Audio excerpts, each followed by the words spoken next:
6.31 miles, 7 minutes, 44 seconds per mile today, running out in the Fresh Foam Beacons by New Balance, and had an absolutely magnificent time out there today.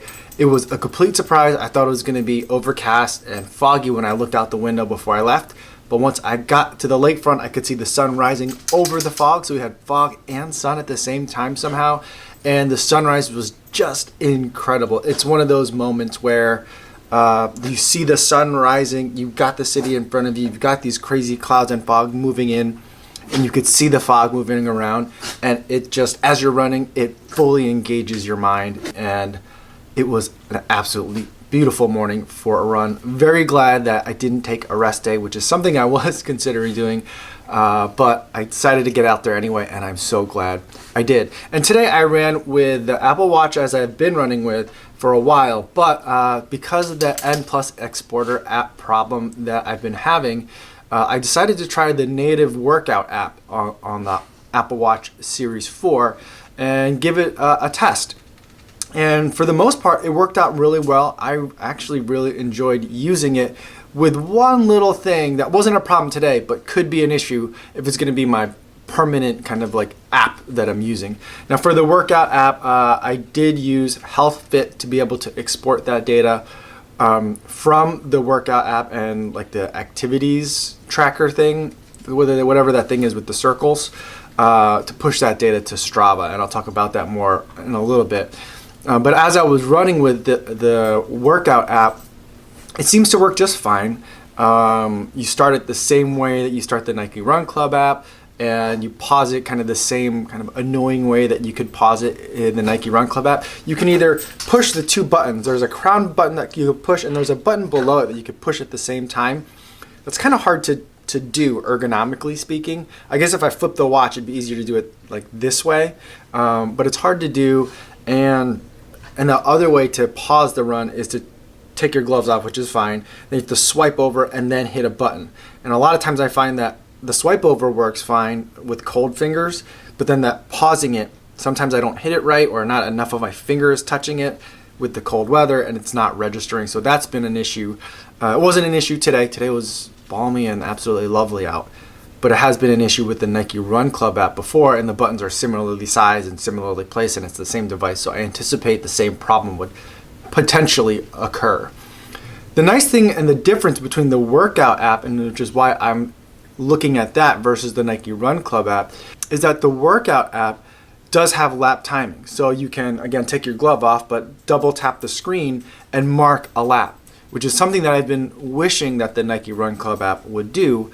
Now I know if you do like an interval run, there's different workouts you can do in the Nike Run Club app that let you do that, but that doesn't quite work the way I want it to, because I think that one's designed for if you're doing workouts on a track, and then when you hit the interval on the Nike Run Club app, it doesn't keep tracking distance. So if it's an active recovery, I don't think it tracks that distance. Most of my interval runs are, run a mile at half marathon pace, jog for a quarter mile, run another mile at half marathon pace, jog a quarter mile, run a couple of miles at marathon pace, and then jog or recover for another mile. So it's like, I need it to keep track of the different laps and the paces. And the Nike Run Club app just wasn't doing that for me. The workout app does let you mark a segment. It calls it segments versus laps. The only problem with it is it gives me information on the lap I just did, not the lap I'm currently on, which is an interesting way of looking at it, but not the right way of looking at it. I want to know the lap that I'm on. So let's say I do that 1 mile half marathon pace mile. I can double tap it, and yes, it's interesting for me to know what I just did, but I also need to know for my recovery what I'm doing. I don't need to know the pace so much, but I need to know the distance, and it wasn't giving me that distance in terms of how far I had gone, so I didn't have an easy way of knowing, like for example, if I wanted to jog a quarter mile along my long run route, like on a 15 or 20 mile run, if I wanted to mark a quarter mile of active recovery, I would have to do math and basically say, okay, this last lap ended at 4.5 miles or 4.57 miles. So a quarter mile from that would be 4.82. And then I'd have to kind of keep an eye on the watch and then do it that way. So that's the drawback. I don't know that there's a way of adjusting the data fields in the lap segment view that I could find. And that's ultimately the most frustrating thing about all the apps that are on the Apple Watch, is that the settings are strangely labyrinthine. I don't know why they're so buried.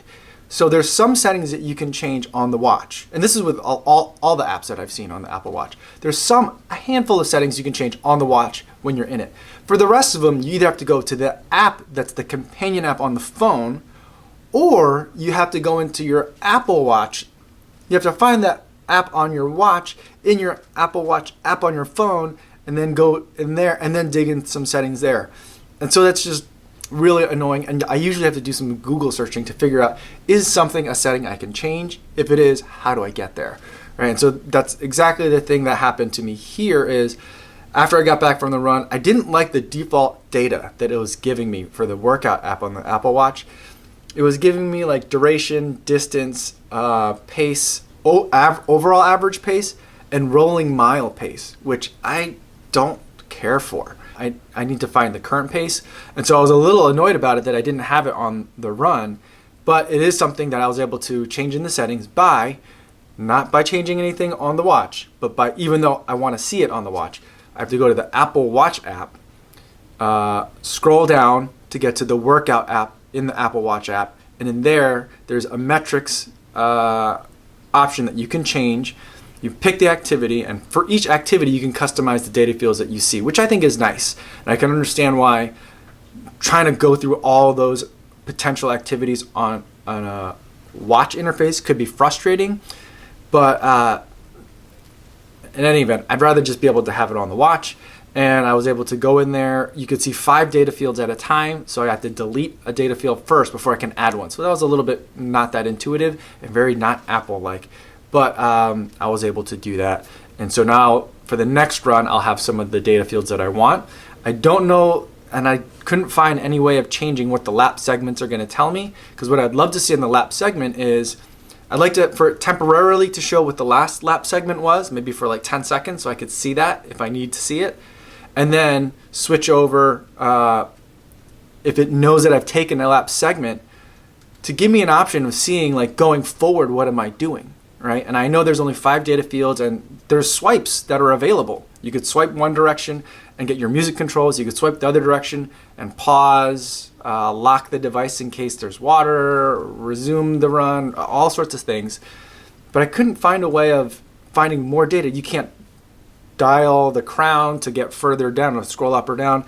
There just should be a way where I could see not only the 5 data fields that are default or that I've picked in the app, which is what I'll do, I'll customize it, but also what is this current segment that I'm on doing. I just wish it could tell me that, because if you're lap timing, it should give you information about your current lap, not the overall. Maybe I could swipe a different direction and get the overall run if I need that, but if I'm doing something where I'm taking laps or segments as they call it, I want to know about the current segment, not the overall.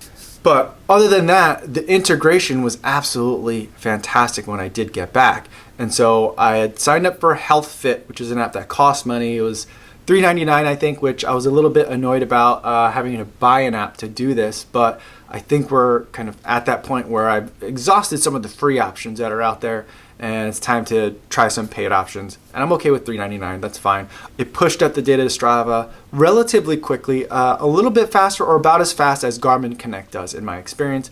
It wasn't as fast as n+exporter, the n+exporter app that I was using, but that I was doing a lot of pushing of the data. You have to open up an app and actually push something. This did it all automatically for me, and you could change that in the settings as well of HealthFit. I opened up the HealthFit app just to check out what data it was getting.